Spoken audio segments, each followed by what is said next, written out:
pessoal tem essa coisa, né, um pouco de confusão. Da onde que Hã. sai o anticristo? Quem é o anticristo? Eu costumo falar: "Pessoal, quando chegar o tempo de saber quem o é, talvez não saberemos, se não estivermos aqui nesse período, né, talvez ainda o saberemos". E o grande problema que nós vemos hoje na internet, Natan, um exemplo, é porque toda hora surge, obviamente surgiram vários anticristos ao longo da história, só que a Bíblia diz que terá o anticristo. E dentro desse o anticristo, as pessoas ficam apontando que fulano é anticristo. Por exemplo, já foi o Obama, já foi agora é o Trump, já foi o Jared, agora é do Elon Musk, Macron e tudo mais. Eu costumo dizer pra galera, calma que, de acordo com a Bíblia, no fim dos tempos, é um que vai receber esse título de o homem do pecado, né? E dentro disso, eu sempre trago aqui pro pessoal, Natan, esse contexto em relação à sucessão de impérios, né, que houve no período histórico, que é pelo menos a vertente que nós temos da composição histórica da onde viria o anticristo. Um exemplo, a Daniel 2, a gente vê aqui a estátua de Daniel 2 aqui na lateral, né? E quando Daniel vê no capítulo 7, Deus revela para ele no capítulo 7 a mesma coisa que ele está vendo aqui dos metais, só que agora Deus dá vida através dos animais. Por exemplo, o leão, Império Babilônico, o urso, Império Medo-Persa, depois o leopardo, Império Grego. Só para o Natan entender um pouquinho aqui da linha que seguimos aqui no canal.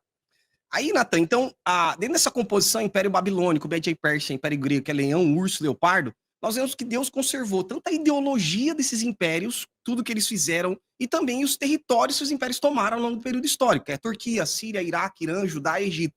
Que é por isso que, e as ideologias também, pena de morte, lembra que Nabucodonosor fez um decreto de lei em que aquele que não adorasse a imagem do império, a imagem da besta, né, conhecendo os dias de hoje, seria jogado na fornalha. Posteriormente, também no Império Medo-Persa, lançando o decreto da lei dos medos e dos persas, justamente o rei Dario ali, enganado até mesmo pelos sábios adivinhos invejosos de Daniel ali, lança a lei dos medos e dos persas, que era uma lei irrevogável, e aí Daniel é pegorando, e aí ele é jogado na cova dos leões. Então, essas ideologias, Deus está nos mostrando que será presente nos últimos tempos com a besta do Apocalipse 13, porque é justamente o que João vê, um exemplo. No Apocalipse 13, João vê uma besta que tem pé de urso, ou seja, Império Medo-Persa, semelhante a leopardo, agiria semelhante ao Império Grego, e boca de leão. Vem instituindo, então, uma falsa paz com seus 3 pilares: único governo, única moeda e única religião.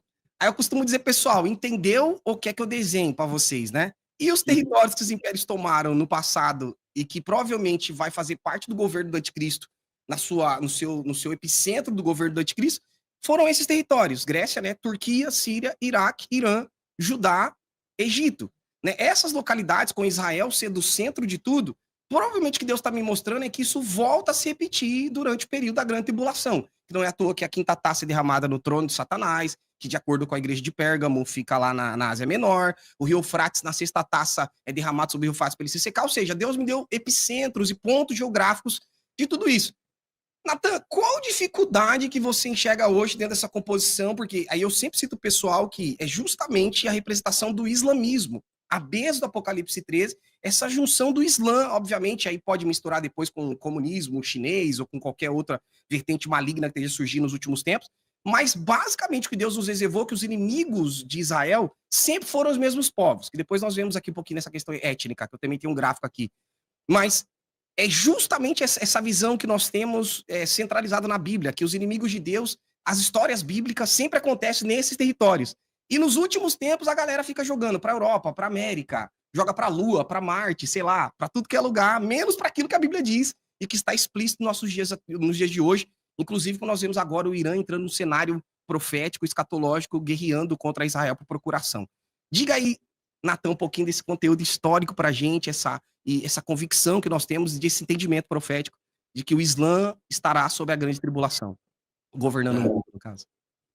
Tiago, eu acho que essa passagem que você citou, né, de Daniel capítulo 2, é realmente uma passagem chave e concatena diretamente com Apocalipse capítulo 13, como você fez, né?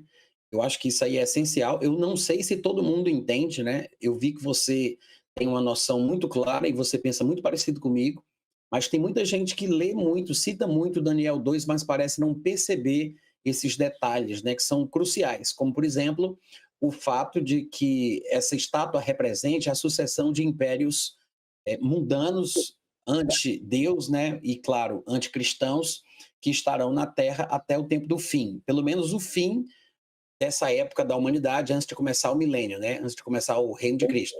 Mas, curiosamente, a estátua do Sonho de Nabucodonosor, ela não define claramente qual é esse império que é representado pelas pernas de ferro.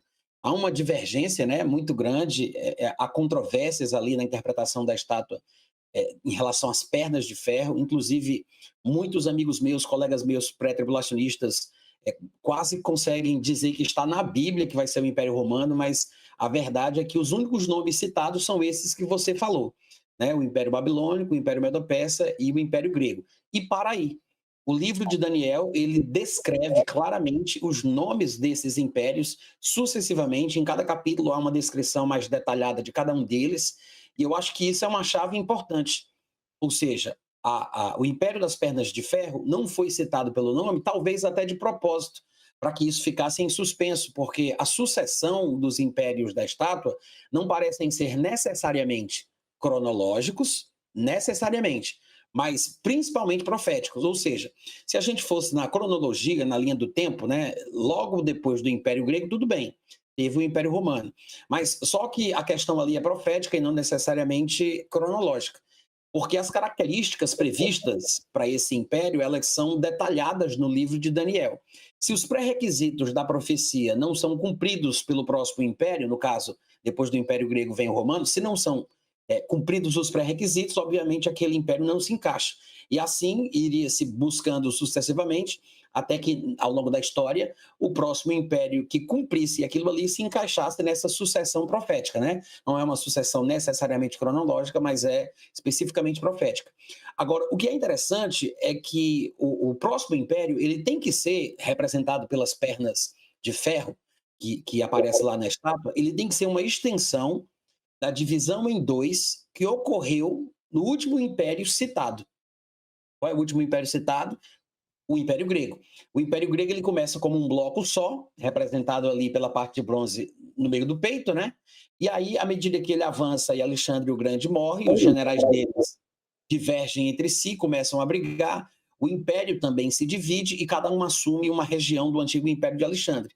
Praticamente no fim, só vai sobrar dois dos generais, que vai ser Seleuco ao norte, Ptolomeu ao sul, no norte da África, no Egito, como você mencionou, e a sede do Império de Seleuco vai ser Antioquia, e esses dois impérios vão criar duas dinastias, ou seja, sucessões de filhos e filhos que vão ali durar e lutar entre si durante muitos anos. Essa divisão em dois que acontece no Império Grego, ela tem que ser vista no próximo império, que vai ser uma extensão dessa divisão em dois do último império. Então, isso por si só já excluiria a possibilidade do Império Romano ser esse império representado nas pernas de ferro, porque o Império Romano ele não começa dividido em dois, ainda que uma divisão em dois vá acontecer, essa divisão ela não é igualitária, como representado ali nas pernas, que começa igual e termina igual, porque se fosse usado a divisão em dois do Império Romano em Ocidente e Oriente para justificar essa representatividade nas pernas de ferro, seria uma estátua cotó, né? Uma perninha pequena e uma perninha grandona, o que não faria o menor sentido. Além disso, as sedes do Império Romano do Ocidente e do Império Romano do Oriente, elas estão em lugares diferentes das sedes do império que se dividiu em dois, que é o Império Grego. Isso quer dizer o seguinte, que o próximo império representado pelas pernas de ferro deveria ter suas sedes ao norte e ao sul de Israel, exatamente como foi o império anterior, que foi o Império Grego. O Império Grego, quando se divide em seu estado final, nessa divisão em dois, ele está com uma sede ao norte, em Antioquia, e está com uma sede ao sul, na região norte ali da África, né, no Egito. Então, o próximo império tem que ser uma extensão dessa divisão em dois, o que não tem absolutamente nada a ver com o Império Romano. Essa não é a única questão importante da gente observar, que o Império do Anticristo não poderia estar sendo retratado pelo Império Romano por causa dessa questão da estátua, não é a única coisa que mostra que o Império Romano não se encaixa, ele não cumpre os requisitos proféticos. E outra coisa importante é o fato de você ter citado aí Apocalipse 13 também, que liga direto com essa situação, porque em Apocalipse 13, quando ele fala dessa besta que se levanta do mar, que nós acreditamos ser uma representação do reino do anticristo, do reino que ele vai se apossar e vai ser chamado de reino do anticristo, as descrições do texto em Apocalipse capítulo 13 são exatamente essas que você colocou, né? Ele tem, o bicho tem a aparência do leopardo, ele tem a boca do leão e ele tem os pés do urso. Ou seja, as três nações que aparecem no texto de Daniel, provavelmente representando ali o Império Babilônico, o Império Medo-Persa e o Império Grego, né, elas aparecem nesse bicho. É uma conglomeração, né, um conglomerado de nações, uma confederação de nações, uma coalizão, onde eles se unem numa espécie de império. Só que a aparência, ou seja, o que predomina, né, a aparência do bicho é a do leopardo, o que quer dizer que provavelmente o Império Grego, pelo menos nessa fase final, nesse estado final, né, ele vai ter uma relevância muito grande. Claro que eu não estou dizendo aqui que vai ser o Império lá da Grécia, mas eu estou me referindo a essa fase final do Império Grego, onde ele fica sediado ali na Antioquia, que está exatamente ao norte de Israel. É mais provável que esse reavivamento desse antigo império, ele venha justamente da mesma região onde terminou o Império Grego, ali ao norte de Israel. Então eu penso bem por aí, acredito exatamente assim, né? E a questão do islamismo não tem como deixar de fora, porque toda aquela região, por mais que antigamente ela tenha sido cristã, o cristianismo ele floresceu ali, né? Teve a igreja de Jerusalém como a primeira igreja, mas uma das igrejas mais importantes depois da igreja de Jerusalém foi justamente a igreja de Antioquia. Era exatamente ali onde estava Paulo, né? Ali mesmo, naquele lugar. E todo ao redor daquela região foi cristianizada. Porém, quando o Islã ele foi tomando posse daquelas regiões, ele foi entrando, é como um câncer, né? Ele vai deteriorando, corrompendo, destruindo. Ele destrói a cultura, destrói a língua, destrói as religiões, ele destrói absolutamente tudo, diferentemente do que fazia o Império Romano. Outra característica profeta prevista no livro de Daniel, que não se encaixa com o Império Romano. O Império Romano nunca foi de destruir língua, cultura, edificações, impérios passados, tanto que na época do Império Romano a língua falada era do Império anterior.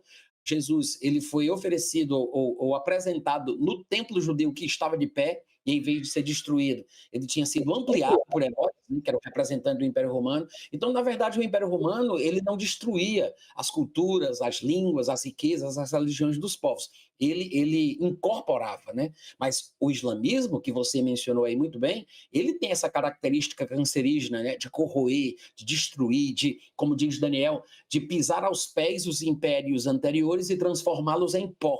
Essa é a característica profética prevista em Daniel, que vai ser representado pela parte de ferro daquela estátua do som de Nabucodonosor. Então, eu estou com você 100% nisso aí.